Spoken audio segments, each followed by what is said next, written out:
لا ما عاد يرعبني ظلم يهددني لا شيء أخسره لا لا مهما يطول الدرب فالحق معه.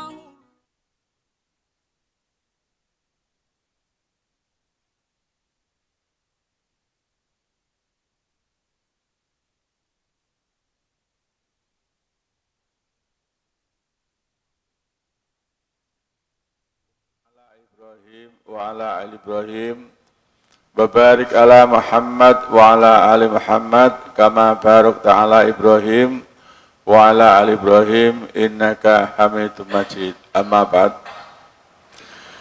Jamaah maghrib rahimakumullah, alhamdulillah, marilah kita bersyukur kepada Allah Subhanahu wa taala yang telah berikan rahmat dan nikmat yang besar kepada kita sekalian, khususnya nikmat iman dan Islam. Iman yang kita miliki adalah merupakan anugerah dan nikmat Allah yang terbesar. Demikian juga Islam, agama yang kita anut selama ini adalah menjadi nikmat juga yang terbesar. Sehingga dengan nikmat itu kita sekarang tetap menjadi orang Islam, tetap menjalankan syariat-syariat Islam, tetap melakukan kegiatan-kegiatan yang didasari dan dilandasi dengan syariat Islam. Tentunya kita sebagai orang Islam ingin menjadi orang Islam yang baik, ingin menjadi seorang Muslim yang terbaik. Oleh sebab itulah, pada malam hari ini saya ingin menyampaikan dasar-dasar untuk mencocokkan diri kita apakah sudah termasuk di antara golongan-golongan itu, golongan-golongan Muslim yang terbaik, sehingga kita akan beruntung dalam hidup kita. Di dalam hadis-hadis Rasulullah, saya akan menyampaikan ada 10 golongan yang termasuk sebagai Muslim yang terbaik. Yang pertama adalah Muslim yang selalu belajar dan mengajarkan Al-Quran. Jadi pertama-tama yang kita kaji di dalam hidup ini sebagai orang Islam adalah Al-Quran. Sebab apa?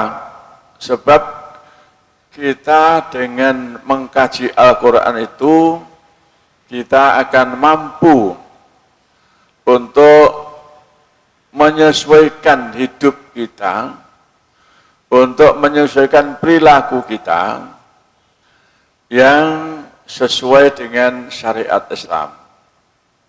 Yang dengan itu tentu kita akan bisa menjadi orang Islam yang mampu untuk mendarmakan diri kita beribadah kepada Allah Subhanahu wa taala. Untuk bisa mengajarkan Al-Quran, tentu kita harus belajar dulu. Bagaimana cara belajar? Kalau kita masih muda, masih anak sekolah, tentu kita bisa belajar di bangku sekolah. Tetapi kalau kita sudah setua ini, orang yang sudah di luar usia sekolah, maka belajarnya bisa melalui berbagai macam cara di luar sekolah. Ada pakai mendengarkan siaran-siaran radio yang menyampaikan siaran-siaran agama Islam lewat televisi, lewat media. Sekarang itu media sosial yang luas sekali, apakah WA dan lain sebagainya. lewat kajian-kajian seperti yang kita selenggarakan pada saat ini. Jadi kajian-kajian yang dilaksanakan oleh Takmir Masjid dalam rangka untuk mempelajari Al-Quran itu adalah penting sekali. Karena itu perlu kita ikuti secara seksama.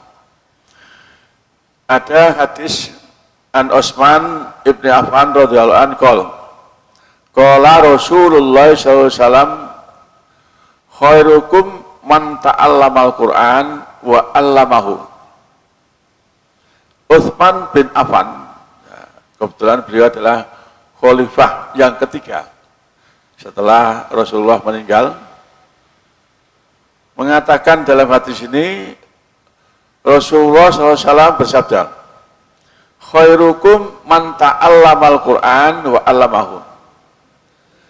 Sebaik-baik di antara kalian adalah orang yang belajar Al-Quran dan mengamalkannya, mengajarkannya.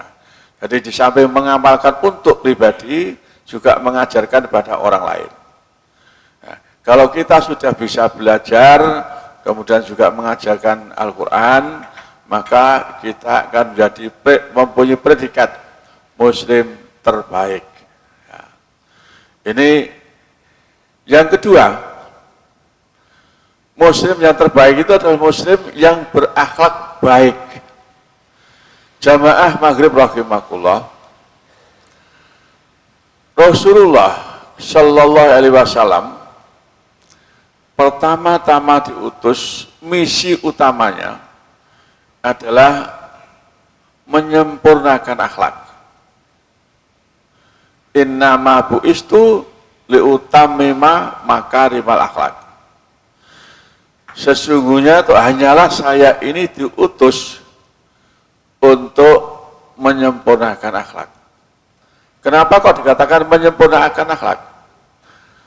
Pada saat Rasulullah diutus di kalangan kaum Arab, Quraisy waktu itu, mereka sudah berakhlak, tapi akhlaknya tidak sesuai dengan ajaran Allah, tidak sesuai dengan tuntunan Allah, sehingga masih banyak akhlak-akhlak mereka yang bertentangan dengan tuntunan Allah, dengan ajaran Allah.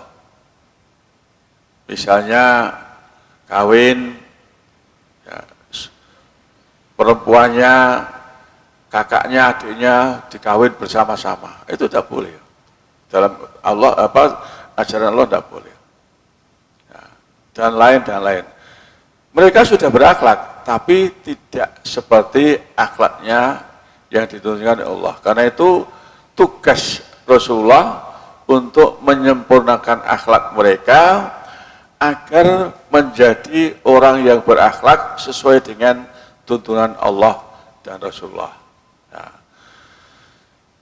An Muslim qala kunna julusan ma Abdullah ibni Amrin yuhaddithuna idh qala lam yakun Rasulullah SAW fahsyatan wala mutafakhisan wa innahu kana yakul inna khiyarukum akhasinukum akhlaqon. Ya. Dalam hadis ini kita ambil yang akhir, inna khiyarukum akhasinukum akhlaqon. Sesungguhnya orang-orang yang terbaik, ya, orang yang mempunyai akhlak baik, Muslim yang terbaik adalah orang yang akhlaknya mulia, orang yang paling mulia akhlaknya. Inna khiyarukum ahasinukum akhlakon. Jadi kalau kita ingin menjadi orang Muslim yang terbaik, maka marilah kita marilah kita berakhlak dengan akhlak yang mulia.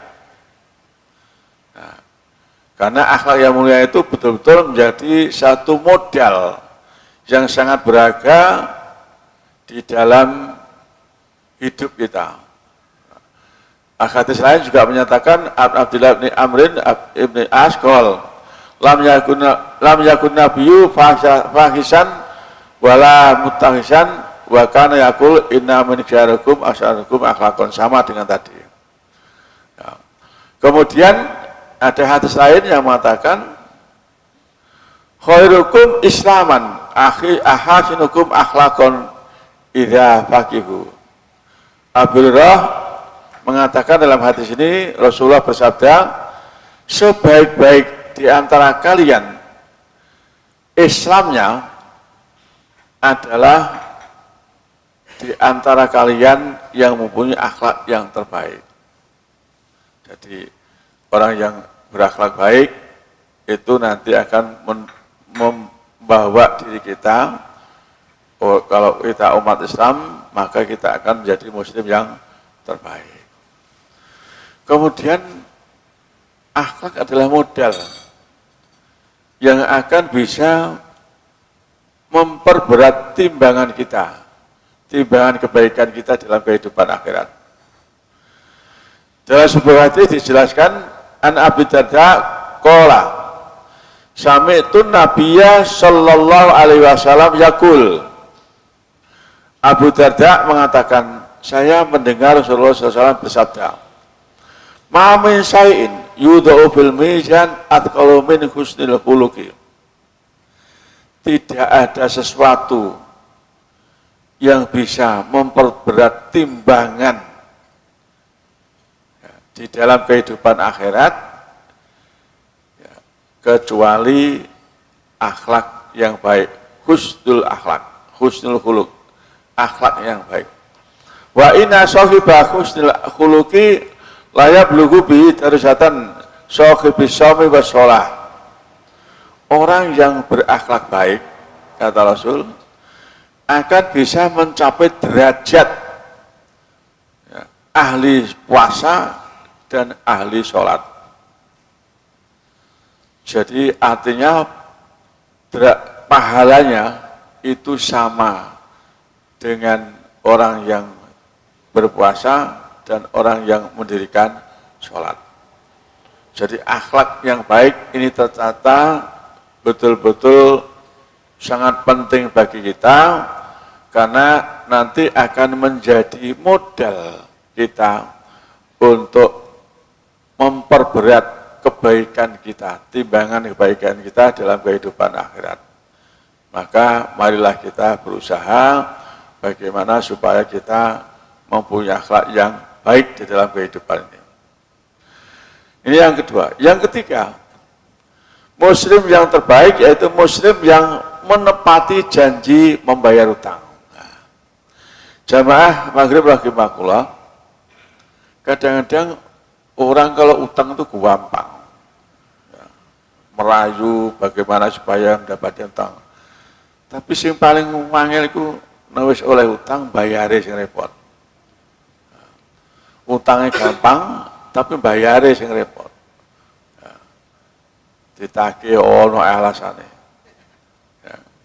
Utang bank wae bayar, angsuran tidak bayar. Akhirnya sampai jadi masalah di bank, akhirnya agunannya dilelang. Nah ini, jadi kalau kita berutang, ini hendaknya juga memikirkan bagaimana setelah saya berutang nanti kira-kira bisa membayar atau tidak. Kalau diperkirakan penghasilan kita tidak bisa membayar utang, ya tidak usah utang dulu lah. Gitu. Karena apa? Karena kalau kita ini tidak bisa menepati untuk bayar utang, itu adalah sejelek-jelek orang Islam. Tapi orang yang terbaik di dalam Islam itu adalah orang yang menepati janji untuk membayar utang. Rasulullah SAW bersabda, khairukum ahsanukum qada'an. Ya, diawali dengan hadis an Abi Hurairah qala ja'a Rasulun yataqadha Rasulullah SAW ba'iran. Jadi ada seorang yang datang kepada Rasul ingin membayar utang kepada Rasulullah. Dia punya utang pada Rasulullah, kemudian ingin membayar utang. Kemudian Rasulullah bersabda, "Utu sinan fawqa sinihi." Berilah ya, unta yang lebih bagus daripada. Kemudian dilanjutkan sabdanya khairukum aksarum qadaan. Sebaik-baik di antara kalian adalah orang yang menepati membayar utang. Jadi membayar utang tepat sesuai dengan janjinya. Kalau janjinya 1 bulan, ya ditepati 1 bulan. Janjinya 2 bulan, ya ditepati 2 bulan. Jangan sampai diolor-olor sampai tidak membayar. Nah, ini kalau ingin menjadi muslim yang terbaik, kalau berutang itu hendaknya ditepati sesuai dengan janjinya. Nah, kalau di bank ada perjanjian yang tertulis, sehingga dengan itu akan menjadi satu ketentuan yang mengikat, yang tidak bisa kita mengelak. Ya, pada saat kita melanggar ya, perjanjian itu tentu ada resikonya. Nah, kadang-kadang kita berutang sesama teman, ya, aku utang duit, orang didongkas tak bayari, barang jatuh temponya ngilang, ya, akhirnya tidak bisa terbayar. Nah, itu ciri orang yang tidak bisa menjadi muslim yang terbaik.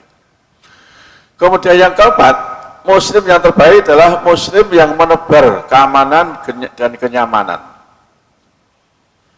Jadi sifat dari orang Islam salah satunya adalah bagaimana supaya orang lain itu merasa aman dengan adanya dia. Bahkan dengan adanya orang ini akan bisa memberikan manfaat yang sebesar-besarnya. Dalam sebuah hadis Rasulullah menyatakan, An Abi Hurairah radhiyallahu anhu anna Rasulullah sallallahu waqafa ala unasin julusin faqala ala ukhbirikum bi khairikum min syarikum. Qala fasakatu faqala dzalika thalath amarat. Abu Hurairah menceritakan dalam hadis ini, ya, Rasulullah SAW berhenti, jadi berjalan kemudian berhenti pada kerumunan manusia yang duduk, kemudian beliau bersabda, ala ukhbirukum bi khairikum min syarikum. Maukah kalian aku tunjukkan ya, yang terbaik dari kalian dan yang terjelek dari kalian, yang terburuk dari kalian. Qala, kemudian mereka diam, fasakatu, diam semuanya. Faqala dzalika thalatha marat. Nah, ucapan Rasulullah itu diulangi sampai 3 kali. Faqala rajulun, kemudian salah seorang dari mereka mengatakan, bala ya Rasulullah. Tentu ya Rasulullah. Akhbirna bi khairina min syarina. Tunjukkan orang yang terbaik di antara kami dari yang terjelek. Qala khairukum man yurja khairuhu wa yu'manu syarruhu. Orang yang terbaik di antara kalian adalah siapa yang bisa diharapkan kebaikannya. Wa yu'manu syarruhu, dan aman dari keburukannya. Artinya tidak pernah berbuat buruk pada. Wa syarrukum man la yurja khairuhu wa la yu'manu syarruhu. Dan seburuk-buruk di antara kalian adalah orang yang tidak bisa diharapkan kebaikannya. Ono wong gak tahu iso dipek apike. Tanggane dipelem ilang apike. Makanya kadang-kadang ono wong mati, alhamdulillah si Suto wis mati. Lha apa? Oh, pelemku aman saiki. Gak ono sing nyolong. Jadi seburuk-buruk manusia adalah orang yang tidak bisa diharapkan kebaikan darinya. Wis elek terus saya. Kelakuannya elek terus, tidak pernah berbuat baik, tidak pernah menolong orang, dia diminta tolong juga tidak pernah mau dan lain sebagainya. Nah, tetapi yang terbaik dari antara kita adalah orang yang bisa diharapkan kebaikannya. Ya, ada di dalam tetangga, hidup dalam tetangga, itu harus saling tolong menolong. Nah, ini hadis yang menceritakan tentang ya, orang yang terbaik itu adalah orang yang bisa diharapkan kebaikannya dan aman dari keburukannya. Jadi lingkungan itu aman dari perbuatan buruknya. Artinya tidak pernah berbuat buruk kepada lingkungan. Nah, ini orang muslim yang terbaik. Ya. Kemudian yang kelima, muslim yang terbaik adalah muslim yang baik terhadap keluarga. Nah, pada istrinya, pada anaknya, pada cucunya, ini selalu berbuat baik. Ya, ngomongnya juga enak, santun, ya. Ojo dumeh, muga wong tuwa dikandani putune sing cilik, wayahe salat, ndelok TV, Mbah Kung salat, sik sinetrone sik tengah-tengah tanggung. Ya. Ya. Padahal itu peringatan yang baik dari cucunya, tapi diabaikan. Ya. An Aisyah radhiyallahu anha qala Rasulullah sallam khairukum li ahli. Orang yang terbaik di antara kalian, diulangi lagi, orang yang terbaik di antara kalian li ahli adalah orang yang terbaik untuk keluarganya. Jadi orang yang terbaik di antara kalian adalah orang yang terbaik untuk keluarganya. Wa ana khairukum li ahli, dan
mengucapkan salam kepada orang yang dikenal maupun yang tidak dikenal.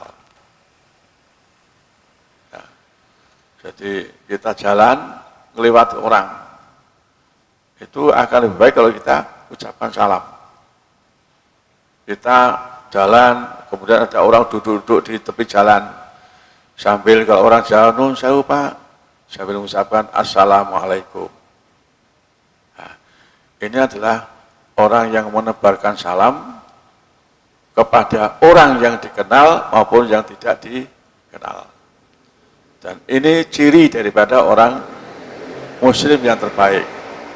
Demikian juga kalau ingin menjadi orang Muslim Islam yang terbaik adalah sering-seringlah memberi makan pada yang lain. Ya. Ini. Kemudian dalam hadis lain disebutkan, ya, An-Abi Hurairah qala Rasulullah SAW, la tadkhulul jannata hatta tu'minu wa la tu'minu hatta tahabu. Afala adullukum ala syai'in idza fa'altumu tahabbtum absus salam bainakum. Abu Hurairah mengatakan dalam hadis ini, Rasulullah SAW bersabda, la tadkhulul jannata hatta tu'minu.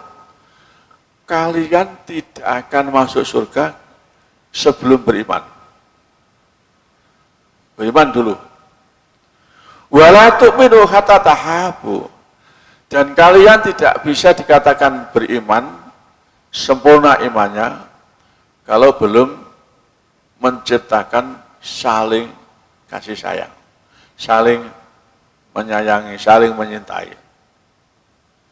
Afala adullukum ala syai'in, maukah aku tunjukkan pada kalian sesuatu, idza fa'altumu tahabbtum, apabila kamu kerjakan sesuatu itu akan menimbulkan rasa kasih sayang.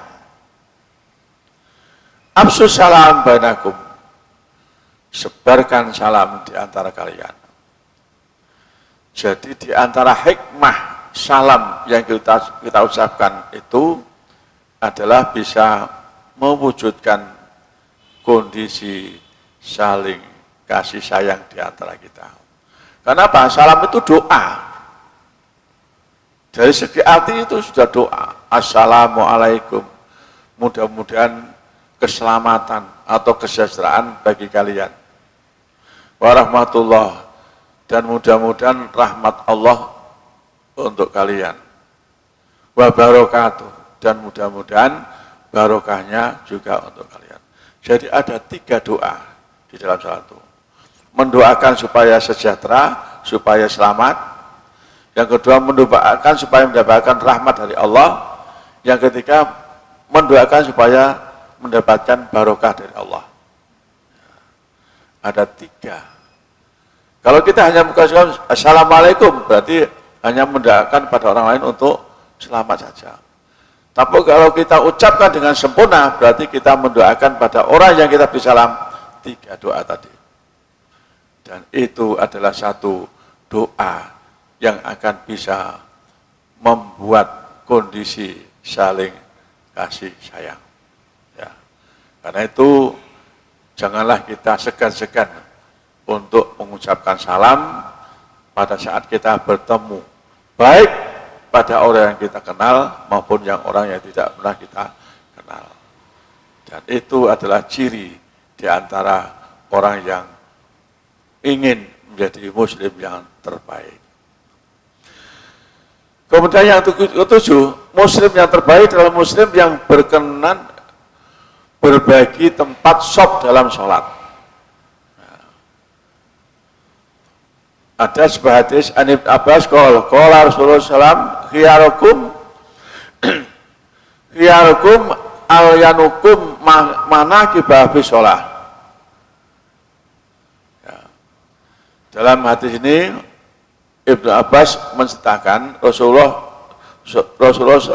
pernah bersabda, sebaik-baik kalian adalah orang yang paling berlaku lunak menyentuh bau-bau temannya. Begini Bapak dan Ibu jamaah maghrib rahimakumullah, orang yang menjadi imam pertama sebelum memulai sholat, sesuai dengan tuntunan Rasulullah, berbalik menghadap ke makmum dengan mengucapkan sawwu suhwakum fa inna tasbata suhufi min iqamati sholat. Luruskan sopmu, rapatkan. Sebab lurusnya sop itu adalah salah satu indikasi sholat yang sempurna. Nah, meluruskan dan merapat sop itu ada aturan dari Rasulullah. Apakah harus kakinya menginjak sehingga begagah begitu? Ada juga pendapat itu. Saya pernah mengupas itu di dalam kuliah subuh di Masjid Nurul Qadar. Ya, mungkin ada yang pernah mengikuti di sana. Dengan tema meluruskan dan merapatkan sop. Ternyata kita bahas itu tidak cukup 1 jam. Pada intinya meluruskan sop dan merapatkan sop itu adalah tidak harus begagah kemudian saling menginjak kakinya, tapi cukup mensejajarkan bau. Terlalu rapat juga tidak boleh, sehingga nanti mau rukuk tidak bisa, mau sujud tidak bisa. Terlalu renggang juga tidak boleh. Sebab kalau terlalu renggang nanti, kata Rasul, akan dilewati oleh anak kambing. Artinya apa? Nah, karena apa? Artinya bisa dilewati setan yang menggoda kita yang berupa anak kambing. Jadi cukup, tidak harus apa itu menempel sampai kemudian kakinya menginjak. Nah, ini kalau kita bahas panjang. Karena itu di dalam hadis ini disebutkan, jadi orang yang berlaku lunak dalam sop itu cukup dengan menyentuh bau. Artinya tidak harus repet. Ya, ini. Kemudian yang ke-8, Muslim yang terbaik adalah Muslim yang gemar berbuat kebajikan sepanjang hidupnya. Rasulullah SAW bersabda,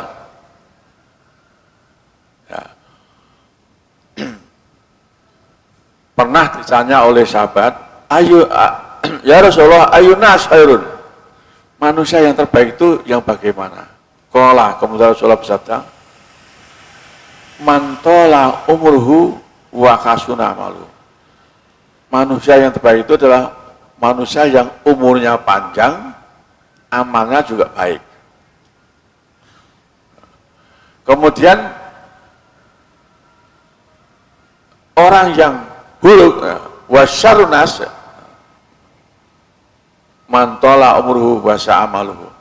Orang yang panjang umurnya, tapi kelakuannya juga buruk. Itu seburuk-buruk manusia. Artinya dalam hadis ini kita diperintah sepanjang hidup kita untuk selalu berbuat baik. Baik untuk Allah, berbuat baik untuk Rasulnya, berbuat baik untuk lingkungan kita. Lingkungan kita banyak, ada manusia, ada benda-benda yang harus kita berbuat baik padanya. Ya. Itu Muslim yang terbaik. Jadi selalu berbuat baik sepanjang hidupnya. Ya. Kemudian yang ke-9, Muslim yang terbaik adalah Muslim yang menebar kemanfaatan untuk seluruhnya. Khairun nas anfa'uhum linnas. Sebaik-baik manusia adalah yang banyak memberikan manfaat pada manusia yang lain. Ya. Jadi kalau kita ingin menjadi manusia atau Muslim yang terbaik, banyak-banyaklah memberikan manfaat pada orang lain. Kalau punya ilmu disampaikan. Kita sering menasihati untuk berbuat baik. Watawasaw bil haq, watawasaw bis sabr. Saling mewasiati pada taat pada kebenaran dan saling berwasiat untuk tetap sabar. Ini perintah dari Allah. Ini menjadi indikator bagaimana supaya kita menjadi Muslim yang terbaik. Kemudian di dalam hadis lain an Jabir radhiyallahu anhu Nabi sallallahu alaihi wasallam annahu qala al mu'minu alifun ma'lufun wala khairun fi man la ya'lafu wa la yu'lafu wa khairun nas anfa'uhum linnas. Ya. Orang beriman itu bersikap ramah dan tidak ada kebaikan bagi seorang yang tidak bersikap ramah. Jadi orang beriman itu harus selalu bersikap yang ramah pada yang lain. Ya. Kemudian orang yang tidak bersikap ramah itu tidak ada kebaikan darinya. Ya. Kemudian di akhir hadis itu disebutkan wa khairun nas anfa'uhum linnas, dan sebaik-baik manusia adalah yang banyak memberi manfaat pada orang lain. Ya. Itu yang ke-9. Yang terakhir, yang ke-10, Muslim yang terbaik adalah Muslim yang baik terhadap sahabat dan tetangga. Ya. Hadisnya ada tidak apa? Rasulullah bersabda, khairul ashabi indallahi khairuhum li sahibihi. Sebaik-baik teman di sisi Allah adalah mereka yang berbuat baik kepada temannya yang lain. Wa khairu jirani indallah khairuhum li jarihi. Dan sebaik-baik tetangga di sisi Allah adalah mereka yang terbaik untuk tetangganya. Jadi kita dalam hidup dalam lingkungan ini harus selalu berbuat baik kepada lingkungan kita. Kemudian Abu Hurairah menceritakan dalam hadis ini, man kana yu'minu billahi wal yawmil akhir bal yaqulu khairan aw liyasmut. Siapa yang beriman pada Allah dan hari akhir, hendaknya selalu berkata yang baik atau diam. Artinya kalau tidak bisa berkata baik, menghindari perkataan yang buruk, lebih baik diam. Sehingga tidak terjebak dalam perilaku perkataan yang buruk. Wa man kana yu'minu billahi wal yawmil akhir wa yukrim jarahu. Siapa yang beriman pada Allah dan hari akhir, hendaknya menghormati tetangganya. Jadi kita hidup bertetangga dalam RT itu hendaknya kita saling menghormati di antara kita. Yang kaya menghormati yang miskin. Sojo dume sugih terus karo miskin. Ya. Adigang adigung adikuno, orang Jawa bilang gitu. Sapa sira sapa ingsun. Sampai karo jenenge. Nah, ini satu kondisi yang harus dihindari oleh kita di dalam hidup bertetangga. Karena apa? Bagaimanapun kita kaya, butuh orang miskin. Satu saat gentenge iki bocor udan. Tidak mungkin dia itu memperbaiki dulu tonggone. Kebetulan tonggone miskin. Nah, itu kita masih butuh. Bagaimanapun kita tetap butuh. Wa man kana yu'minu billahi wal yawmil akhir wa yukrim dhaifahu. Siapa yang beriman pada Allah dan akhir, hendaknya menghormati tamu. Ya, tidak usah dilihat tamunya siapa. Tamunya yang pangkat, menghormati sampai berlebihan. Tapi nek tamunya itu kira-kira sing gak duwe, ya, belas nyopoy kadang-kadang diusir. Nah, tetapi Rasulullah menganjurkan kepada kita, kalau kita ingin menjadi muslim terbaik, orang yang beriman yang baik, maka hendaknya kita selalu menghormati tamu. Bapak dan jamaah maghrib rahimakumullah, itulah kriteria-kriteria muslim terbaik. Ya, 10 itu belum seluruhnya, masih banyak ya. Ya, tapi itu yang paling unggul ya, dari apa yang kami dapatkan itu yang paling unggul yang perlu kita miliki. Nah, mari kita cocokkan diri kita. Berada di mana kita? Dari 10 itu kita berada di mana? Syukur kita pada 10-10-nya kita berada di situ. Nah, jangan sampai kita satu pun tidak berada di dalam kriteria muslim terbaik itu. Nah, itu akan fatal bagi kita. Karena itu marilah kita berusaha berdoa kepada Allah Subhanahu wa taala, mudah-mudahan kita dikaruniai kekuatan untuk selalu menjalankan hidup ini menjadi muslim yang terbaik, dan itu menjadi jati diri kita sebagai orang Islam. Mudah-mudahan bermanfaat apa yang kami sampaikan. Nasrun minallah wa fatun qarib wa basyiril mu'minin. Assalamualaikum warahmatullahi wabarakatuh.